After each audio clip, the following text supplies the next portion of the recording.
दोस्तों, आज की इस वीडियो में हम आपको एक सांप और एक नेक इंसान का वाकया सुनाने वाले हैं, जिसको सुनकर आप हैरान परेशान हो जाएंगे और सोचने पर मजबूर हो जाएंगे कि क्या ऐसा भी हो सकता है। ये वाकया यकीनन आपको अंदर से झंझोड़ कर रख देगा। आपसे गुजारिश है इस वीडियो को आखिर तक जरूर देखें और वीडियो को लाइक करने के साथ साथ चैनल को सब्सक्राइब भी जरूर कर लें। चलिए देखते हैं ये वीडियो। एक शख्स जंगल से गुजर रहा था। उसने देखा कि खारदार झाड़ियों में यानी कांटेदार झाड़ियों में एक सांप फंसा हुआ है और वो सांप जख्मों से बिल्कुल चूर है और तड़प रहा है। उस सांप ने बड़ी रहम की नजरों से और मिस्कीन नजरों से उस आदमी की तरफ देखा, जैसे वो उससे मदद मांग रहा हो। उस आदमी ने जब उस सांप को देखा तो उसको सांप पर तरस आ गया। उसने एक जैतून की टहनी शाख लेकर उस जख्मी सांप को खारदार झाड़ियों से और कांटेदार झाड़ियों से बाहर निकाला और बाहर निकाल कर छोड़ दिया।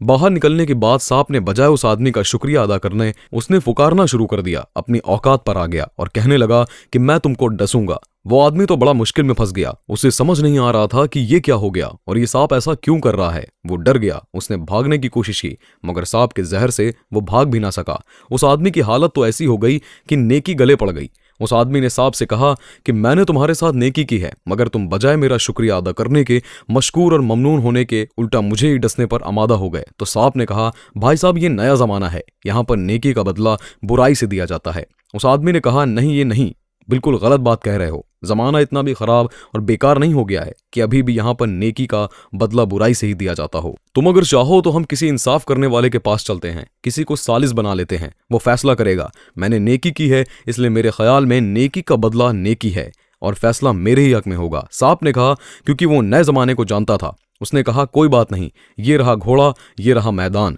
चलो फैसला करवा लेते हैं, है ना, मुकदमा कर देते हैं। ये कौन सा मुश्किल काम है, चलो चलते हैं। लेकिन सांप ने जाते जाते कहा कि याद रखना, आज का जमाना नेकी का बदला बुराई से देने का है, इसलिए फैसला मेरे हक में होगा। कहा कि चलो देखते हैं। सबसे पहले ये दोनों आदमी और सांप एक गाय के पास गए और अपना मुकदमा बयान किया और साथ में ये भी कहा कि देखो, ये सांप कह रहा है कि आज के जमाने में नेकी का बदला बुराई है। गाय ने सारी कहानी सुनी और ठंडी आ भरकर बोली कि ऐ शख्स, शायद तुम्हें यह कबूल ना हो और तुम इस बात को मानने को तैयार ना हो, लेकिन आज के जमाने में नेकी का बदला बुराई से ही दिया जाता है। मुझे देखो, मैं जवान थी, मालिक को दूध देती थी, मालिक का बोझ उठाती थी, उसके बच्चे मेरा दूध पीकर जवान हुए, मालिक मेरा ख्याल रखता था, मुझे चारा और पानी देता था। लेकिन अब मैं बीमार हो गई, बूढ़ी हो गई, अब मैं दूध देने के काबिल नहीं रही, उसका बोझ उठाने के काबिल नहीं रही, तो मालिक ने मेरा ख्याल रखना छोड़ दिया और मुझे दरिंदों के हवाले कर दिया। अब मैं भूखी मरूं या प्यासी मरूं, उसे कोई फर्क नहीं पड़ता। इसलिए मैं भी इस बात को मानती हूं कि नेकी का बदला बुराई से ही दिया जाता है, जो कि मेरे साथ हो भी चुका है। ये सुनकर तो सांप और खुश हो गया और पुकारने लगा और कहने लगा, अब तो मैं तुमको डस लूंगा। वो आदमी और ज्यादा परेशान हुआ। उसने सोचा, ये गाय भी एक बीमार जहन की मालिक है और अरबी में कहावत है कि बीमार की राय भी बीमार ही होती है। चलो किसी और से पूछते हैं। सांप भी मान गया। आगे उनको एक गधा मिला। गधे को इन्होंने पूरी बात सुनाई। गधे ने बड़े इत्मीनान से पूरी बात सुनी और सुनने के बाद कहने लगा कि ऐ शख्स, मेरे ख्याल में आज के जमाने में नेकी का बदला बदी ही है, यानी नेकी का बदला बुराई है। मेरे साथ देखो ना क्या हुआ। जब मेरे अंदर दमखम था, मेरा मालिक दिन रात मुझ पर सवार रहता था। मेरे मालिक ने मुझको सवारी करके मुझे देहात देहात शहर शहर घुमाया और मुझ पर मेरी ताकत से ज्यादा 2 गुना बोझ मुझ पर लादा था। मैंने उसके सारे जिंदगी भर उसके काम किए। जब मैं बूढ़ा हो गया तो मेरे मालिक ने मुझे मार पीट कर घर से बाहर निकाल दिया। अब मैं जंगल में दरिंदों से बचता फिरता हूँ। मेरा कोई भी पुरसाने हाल नहीं है, कोई पूछने वाला नहीं है। इसलिए मेरी जिंदगी का तजुर्बा मुझे ये बताता है कि आज के जमाने में नेकी का बदला बुराई से ही दिया जाता है। सांप गधे की ये बात सुनकर और खुश हो गया और फुकारने लगा, कहने लगा, अब तो मैं डस लूंगा, मैं तुझे नहीं छोड़ूंगा। वो आदमी मिन्नत समाजत करने लगा और सांप से कहने लगा कि मियाँ साहब, एक मौका और मुझे दे दो। ये गधे में कहाँ अकल है? ये गधा बेवकूफ जानवर होता है, बेअकल जानवर होता है। हम कहाँ इसके पास फैसला करने आ गए। एक काम करते हैं, किसी अकलमंद के पास चलते हैं, किसी दाना के पास चलते हैं। वो आदमी सांप के आगे मिन्नतें करने लगा तो सांप मान गया।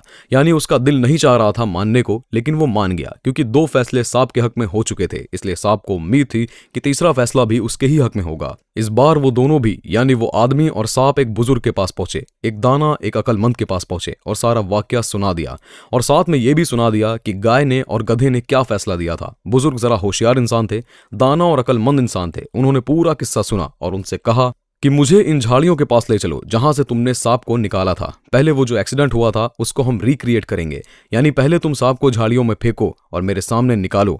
मैं देखूंगा तुमने कैसे निकाला था, उसके बाद मैं फैसला दूंगा।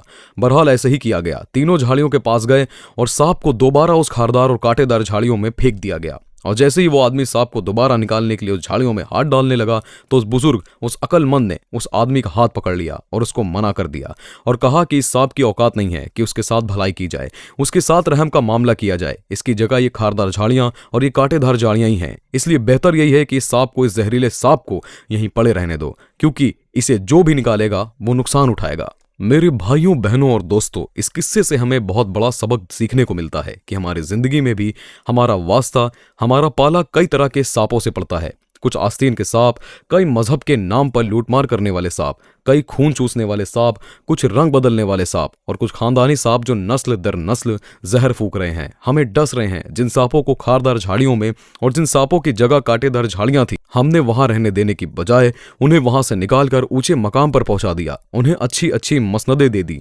अब वो सांप अपनी फितरत पर आ गए हैं, क्योंकि सांप और बिच्छू अपनी फितरत को नहीं बदलते, उनका काम ही डसना है, उनका काम ही डंक मारना है। इसलिए जो सांप ऊंचे मुकाम पर पहुंच गए हैं, ये अपने दोस्तों के साथ, जिन्होंने उनके साथ एहसान का मामला किया, उन्हें उस मुकाम पर पहुंचाया, उस कुर्सी पर पहुंचाया, ये उन्हीं के साथ और उन्हीं को डसने का काम कर रहे हैं और खुद महल पर महल तामीर किए जा रहे हैं। एक बात जरूर याद रखें कि ये सांप कई तरीकों से हमें डसते हैं, कभी दोस्ती के नाम पर, कभी झूठे रिश्तों के नाम पर, कभी रहबरी के नाम पर। इन सांपों का असल मकाम और असल जगह वो खारदार झाड़ियां, वो कांटेदार झाड़ियां और वो अंधेरे बिल ही थे, लेकिन हमने गलती की कि उन्हें ऊंचे मुकाम पर पहुंचा दिया। और जिंदगी में एक बात याद रखें, कभी गाय और गधे जैसी सोच रखने वाले लोगों से फैसला मत करवाइए, ऐसे लोगों को दोस्त मत बनाइए, वो हमेशा गलत ही फैसला देंगे, बीमार ही फैसले देंगे। अपने फैसलों को नेक लोगों के हाथ में सौंपें, दीनदार लोगों के हाथ में सौंपें, क्योंकि उनके पास इल्म होता है, इंसाफ होता है और फैसला करने की सलाहियत होती है।